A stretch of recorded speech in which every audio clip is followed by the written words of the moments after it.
Sasa nini mkakati wa serikali kuhusu haya maeneo ambayo nimeyataja? Leo tunavyoongea, serikali tumepitisha uamuzi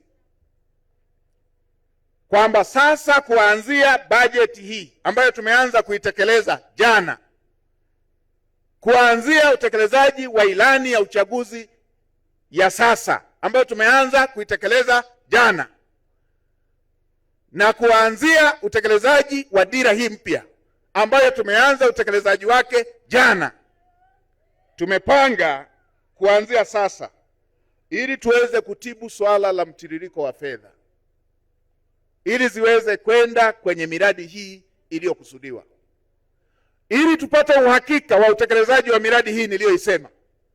Serikali imepitisha uamuzi sasa, fedha za mfuko wa barabara yote, mifuko miwili, unaosimamiwa na TANROADS na ule unaosimamiwa na TARURA, fedha hizo hazitapitia mfuko mkuu, zitakwenda moja kwa moja kwenye mifuko ili barabara hizi ziweze kujengwa.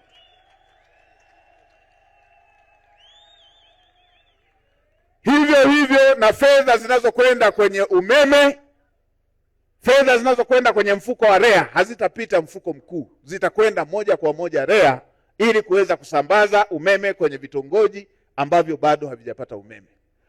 Hivyo hivyo fedha zinazokwenda kwenye mfuko wa maji hazitapita mfuko mkuu, na niwapongeze sana wabunge wenu, mnao wabunge majembe kweli kweli, wamepitisha sasa, hii ni sheria kwamba fedha hizo zitakwenda moja kwa moja kwenye mifuko. Kwa maana hiyo, ni kuelekeze Mheshimiwa Waziri wa Ujenzi, waite wakandarasi ambao walishaondoka site warudi site, na endeleeni kuwalipa fedha waendelee kutekeleza hii miradi. Nimeelekeza barabara hii ya kilomita 9.3, kilomita 25 na hii ya katikati kilomita 40, waite wakandarasi warejee site, ujenzi uweze kuendelea na muendelee kuwalipa fedha ili waweze kuendelea kutekeleza miradi hiyo. Lakini nimeelekeza pia,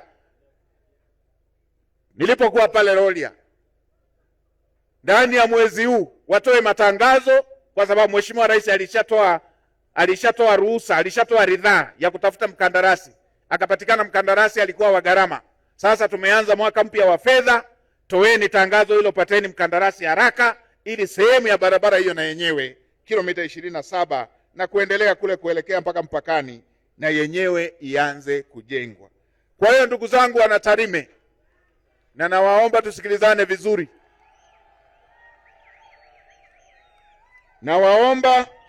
nawaomba tusikilizane vizuri.